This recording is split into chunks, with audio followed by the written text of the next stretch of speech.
Terima kasih Anda masih bersama kami. Bagi Anda yang baru saja bergabung, kami hadirkan kembali 3 berita utama hari ini. Kejar-kejaran terjadi saat penangkapan terduga penyalahguna narkoba di Kecamatan Labuhan Deli, Kabupaten Deli Serdang. Tingginya harga komoditas pupuk non-subsidi membuat petani semangka di Kabupaten Deli Serdang semakin terpuruk. Saya ajak Anda untuk menikmati sejarah Sumatera Utara melalui kopi.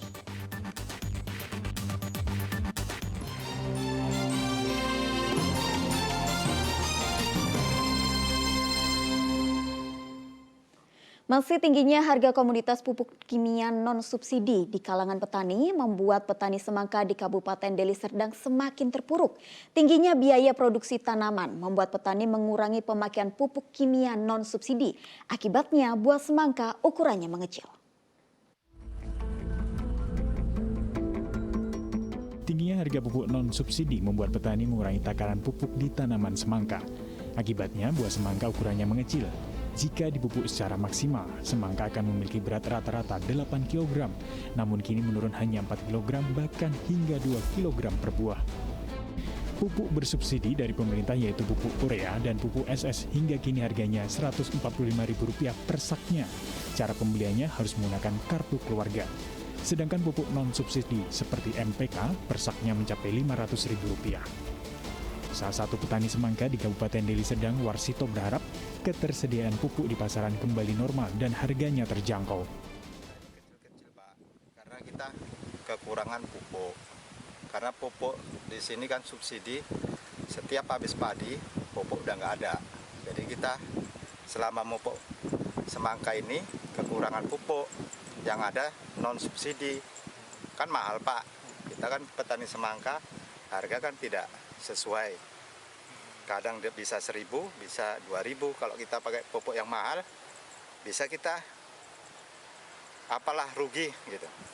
Karena harga kita, karena kita langsung dari pohon, kita ecer 4.500 per kilo. Kalau kita kasih agen lagi, kita nggak dapat apa-apa, Pak. Untuk menutupi biaya produksi tanaman, petani menjual buah semangka langsung ke pembeli dan tidak melalui agen. Petani menjual semangka senilai Rp4.500 per kilogramnya. Muhammad Hamdani melaporkan dari Kabupaten Deli Serdang.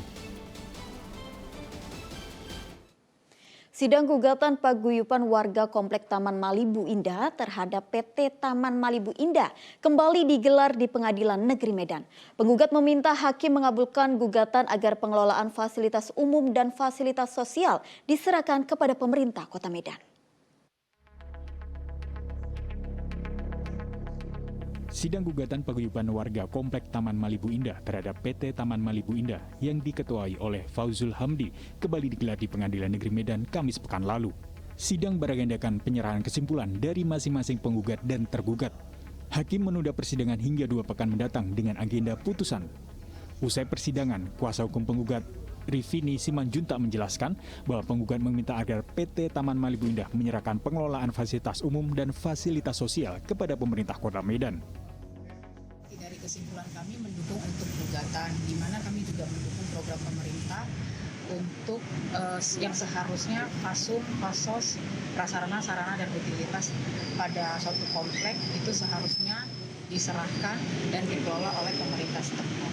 Ya, semoga putusan bisa hasilnya baik karena ini pun tujuannya untuk mendukung program pemerintah.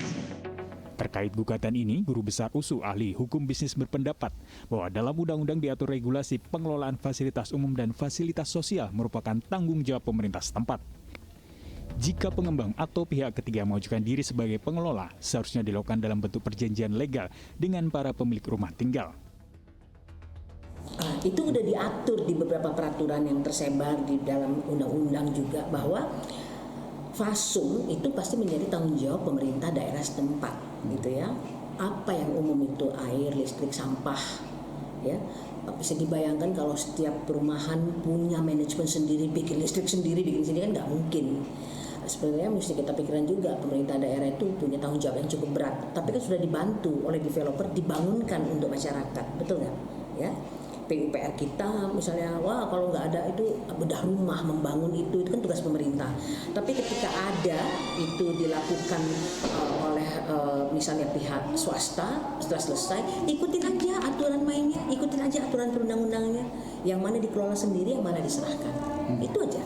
Ya, saya nggak berbantah-bantahan soalnya ini hukum, itu peraturan. Ini kan soal kita taat atau tidak. Sebelumnya, lebih dari 200 orang pemilik hunian Komplek Perumahan Elit Malibu Indah menggugat perbuatan melawan hukum terhadap PT Taman Malibu Indah selaku tergugat 1, CV Badan Pengelola Malibu selaku tergugat 2, serta PT Medan Megah Propertindo selaku tergugat 3. Paguyuban perumahan itu juga menggugat Pemkot Medan dan Badan Pertanahan Nasional Kota Medan. Tujuan penggugat dalam mengajukan gugatan Akuo adalah untuk memperjuangkan fasilitas umum seperti jalan umum, lingkungan penghijauan, perbaikan drainase, pagar, maupun pembangunan tembok. Sedangkan fasilitas sosial yaitu taman rekreasi, tempat kebugaran, dan kolam renang.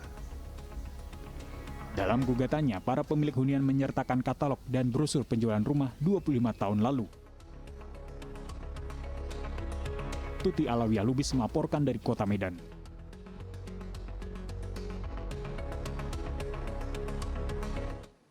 Nah, sekarang saya ajak Anda untuk menikmati sejarah Sumatera Utara melalui kopi. Ya, kita lihat kedai kopi Koktong di Kota Pematang Siantar. Kedai kopi yang telah berdiri sejak tahun 1925 ini bisa disebut sebagai kedai kopi legendaris di Indonesia. Rekan Henry Sianipar dan Daniel Sitanggang melaporkannya dari Kota Siantar.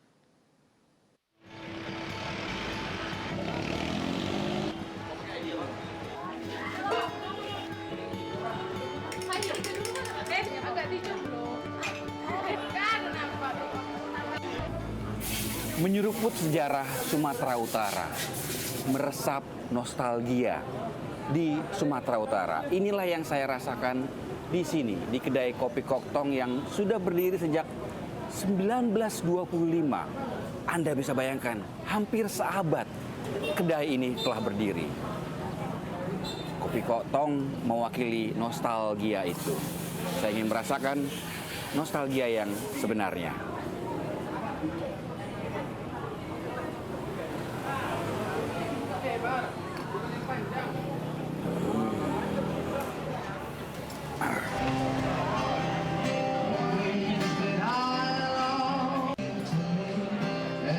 Saya sedang berada bersama dengan pemilik, owner dari Koktong, Pak Akyong.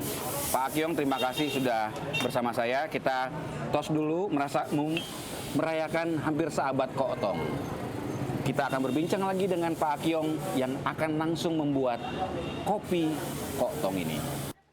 Pemilik saat ini adalah generasi ketiga dari keluarga yang lama menekuni bisnis kopi. Turun-temurun, mereka mempersiapkan biji kopi terbaik, meracik, menyeduh, dan mengembangkan bisnis kopi. Tradisi lama peracikan kopi masih dipertahankan di sini. Tidak ada mesin kopi modern dan tidak banyak jenis kopi yang macam-macam. Anda hanya bisa pilih kopi hitam atau kopi kental dan kopi susu.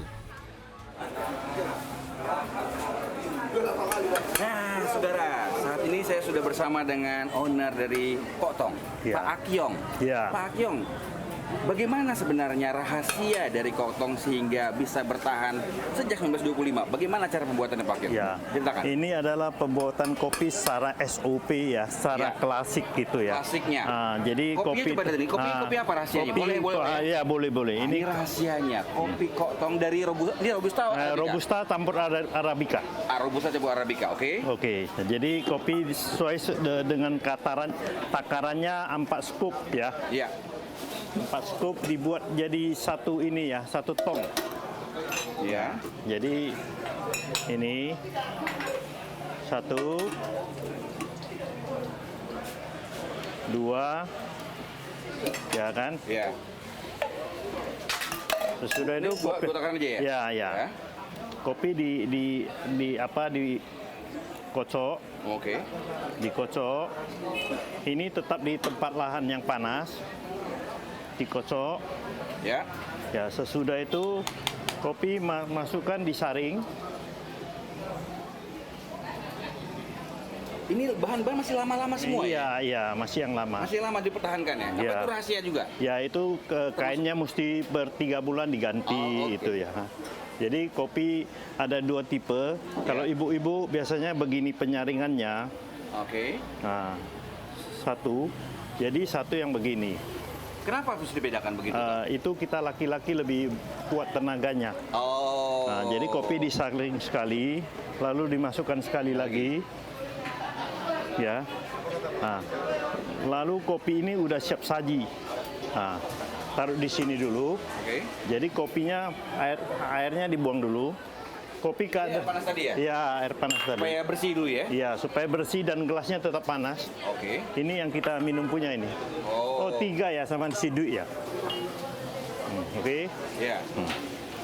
Jadi kopi harus dinyaring sesuai SOP, dituang di tengah. Tengah. Oh. Oke. Wow. Kopi juga berbuih. Makanya cara supaya nggak berbuih itu gimana caranya, Pak? Supaya berbuih dia. Oh, supaya berbuih dia. Nah, Oke. jadi inilah sudah menjadi segelas kopi yang nikmat.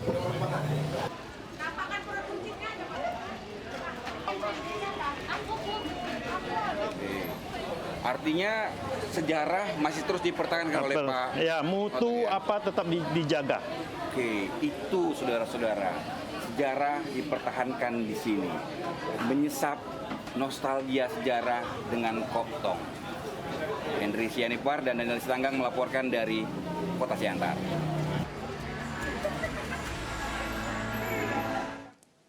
Laporan tersebut mengakhiri berita Medan hari ini. Saya Tabita Putri berterima kasih atas perhatian dan kebersamaan Anda. Selamat beraktivitas dan sampai jumpa.